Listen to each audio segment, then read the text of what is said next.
Chamberlain can do 1.2 a day, you at least gotta let me do like 4 or 5 a month. I mean, where we at? I mean, then when you just look at the flavor that's at UGA, I mean, it's like an athlete's paradise down there, man. Because you got every nationality, everything over there in that, man. Like, speaking of not having to tell girls to be horny, case in point, Facebook and similar sites posting nothing that would offend your family, team, or coach. Make private. Anything you write can and will be quoted. Twitter is only allowed with a signed agreement with Coach Fox and can be disallowed at any time. Like, he can just take your Twitter account. Yeah. Good luck, homeboy. I'll be playing at Vanderbilt next year. I just have a new Twitter. Apartment and dorm cleanliness. We're paying, so we're inspecting. I can enter your dorm at any time. Coach. See, now what you're trying to do is you're trying to get me caught up in these other rules here about these orgies and these game bang. That's what's going on there. Right. See, you got to call for you come so I can get these bras out of here. So I can at least preserve one rule. Like, you going to come in, and it may be dirty. Might see condoms stuck to the wall and all kind of lube everywhere, but the bras will be gone. Like, you can't just come in here and hit me up for 2 rule violations, the dirty apartment and the bras everywhere. Right. But anyway, parents or prospective athletes or basketball players at the University of Georgia, take a look.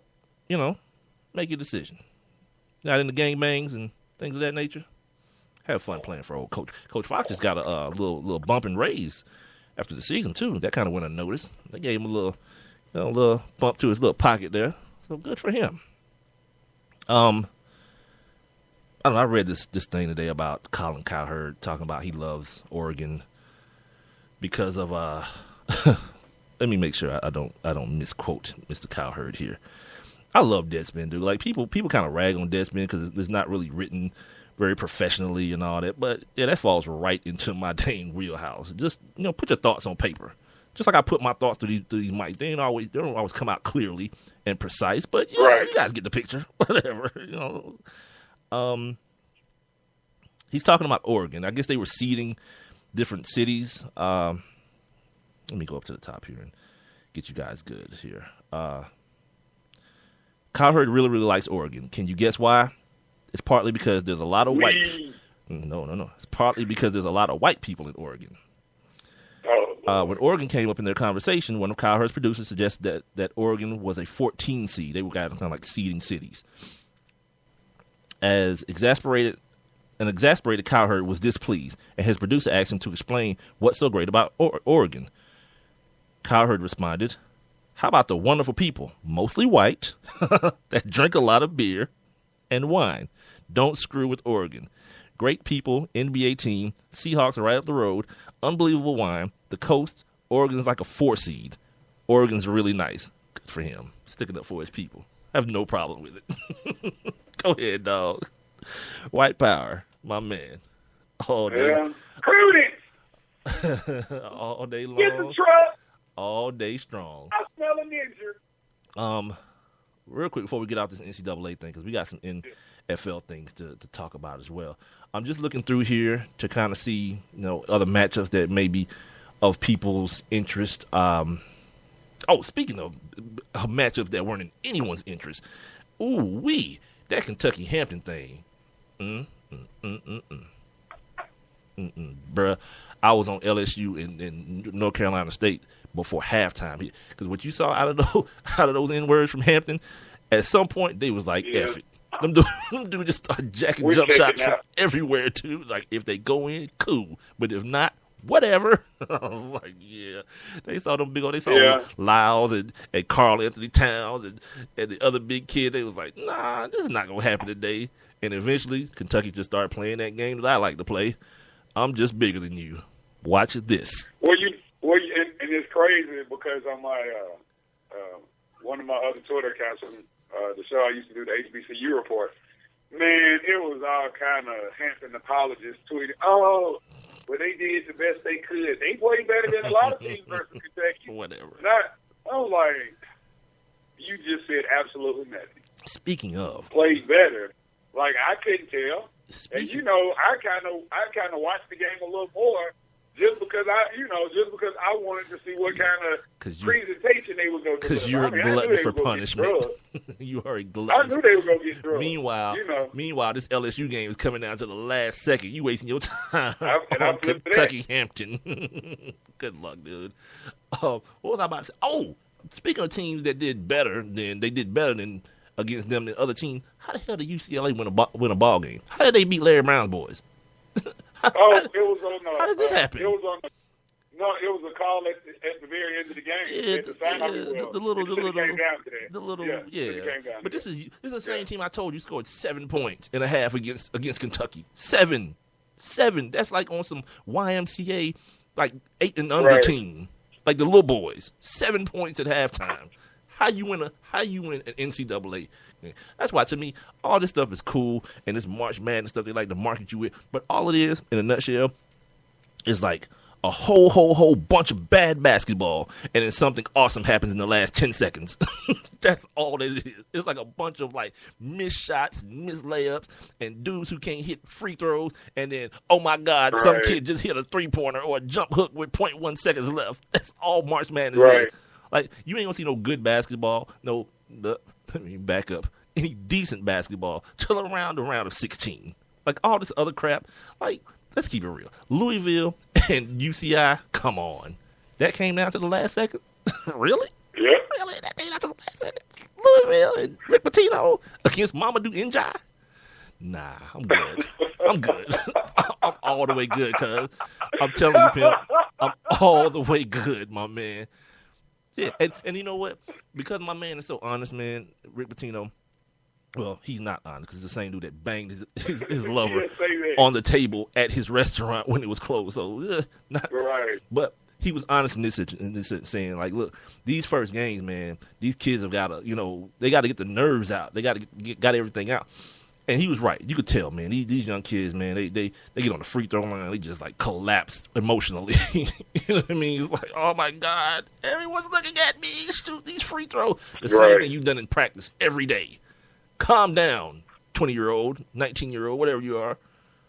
But anyway, speaking of UCLA, since we won't be on the air tomorrow, they'll take on UAB tomorrow because that happened.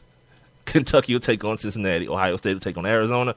Georgia State will take on Xavier. North Carolina State will take on Villanova. Utah will take on Georgetown. Butler will take on Notre Dame, which I think that's a Notre Dame victory there. Oh, it's not even upset. Notre Dame's a 3 seed and Butler's a 6. North Carolina, who barely squeaked by. Who did they squeak by? North Carolina squeaked by who? Harvard. Yes. Was that Harvard they played? Yes. Yeah, they opened up against Harvard. And Tommy Amaker. Yes, that happened. God help me with this bad. Just let it be over, man. Get me to the championship game.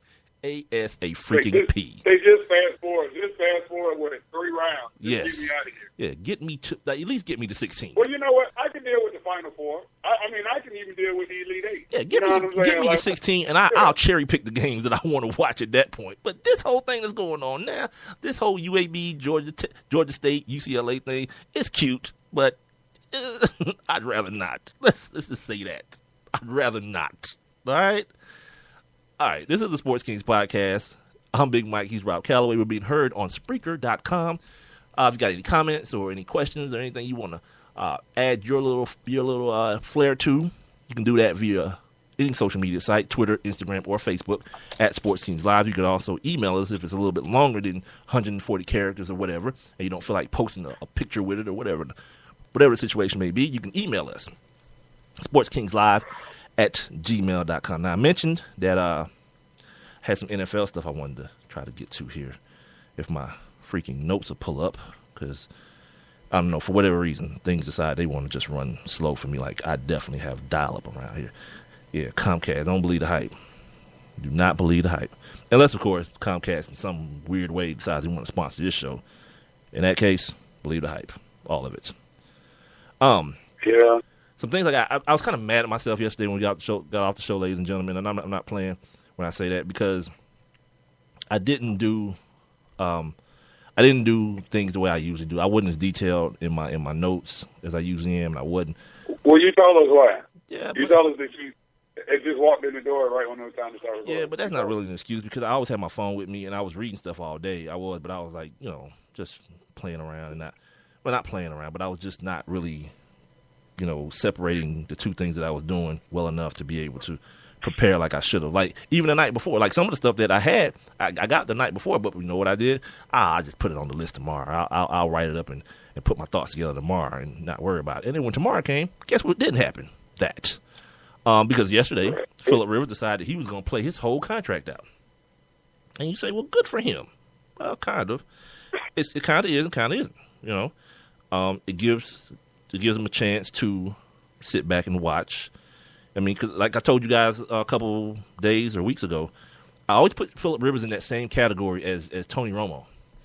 Like, he'll retire. Like, if he retired today, like, he'd be a guy that people might, mention as someone who may or may not be considered for the Hall of Fame because of his numbers and some of the things that he's done. But he don't have that chip. That one thing put it this way, like for whatever reason, people think that Eli Manning is a lock. People other than me, by the way, because he has 2 rings. I think Eli Manning is very pedestrian. Like, he showed up big in some playoff games and some Super Bowls, and I don't say that lightly at all. But like just in general, I think Eli Manning is very, very average as a quarterback. As quarterback go, like if you ask me to take Eli Manning or Tony Romo or Phillip Rivers, I'm taking the other 2 dudes before I take Eli Manning. No doubt about it. People, but what about in one game? You had one game in one Super Bowl. All right, back up. That's never the case. If you got a quarterback, you got him for years. Not no damn one game and one throw to win it. Okay, let's think about those 2 throws now, right? The David Tyree thing. You'll live to be 300 years old and never see that again. Ever. Now, that Mario Manningham pass, the pass and the catch were 2 phenomenal feats. 2 phenomenal feats. I don't think you can duplicate that one in a bunch of years. But the fact that he made that Manningham throw, that whole David Tyree thing, yeah, was luck. That was luck, dude. I mean, it was all on David Tyree because you got Rodney Harrison cocky butt swinging it and punching the ball. He's punching the ball out of this dude's hand, and it won't leave his helmet. That was more of a catch than a throw to me. But yeah, it wasn't the pass. Yeah, it definitely wasn't the pass. I mean, it was all on the receiver. Yeah. I mean, that dude was about to get sacked and just chunk one up there. Good for him. But my point is with Phillip Rivers, it gives him a chance to kind of explore because he's getting older. Phillip's like what? He's about to be 34. It gives him a chance to kind of explore the scenery, and see what's out there. Now, on the other hand, like my man, you remember how you got your starting job, right? The dude who you replaced got hurt on the last game of the season going into his free agency. So there's that. You know what I mean? I understand what he wants to do and what the point he's trying to prove. It's such a dangerous gamble, especially playing the position that he plays. It's such a risky thing to do at this point in his career. Right, and in that sport, I mean, go for it, my man. Because at the end of the day, if this dude gets a chance to do something miraculous, like say this Cleveland thing kind of turns the corner. I thought they would have turned it last year, as a matter of fact. Then other things started happening, and people started getting suspended before the season, and like the draft picks didn't work out. But look at what they're doing in the offseason this year. I mean, people are, for some reason, going to Cleveland. I mean, not like they didn't go last year. Like Carlos Dansby went last year. Joe Hayden re-signed last year. I mean, a couple things happened for him last year. But if that thing turns around and they end up being, they end up figuring out, Josh McCown just ain't really the dude, and they win like 6 or 7 games, I think Phillip Rivers is good for like 2 more of those, get them to 9-7, and then, a couple of bounces here and there, you get to like, 11-5, you're in the playoffs. Yeah. Well, you know what? Depending on the personnel, I mean, because I'm not, look, I'll be honest, I'm not like a Phillip Rivers fan. I mean, I have a list of quarterbacks that I like, and Phillip Rivers is not really, he's not on that list because it's a very short list. And they all black. I will give him this. Nah, man. Nah, this ain't the. Nah, I don't have your dad's list over here, man. I got a real list over here, man. Gilbert Renfro's not on this thing. What? Hold on, dog. I'm gonna go down there and tell him right now what you just said. Oh, he's there. Oh, he's downstairs. Yeah. Yeah. Gilbert Renfro ain't on your list. Yeah. Send him right over But now, over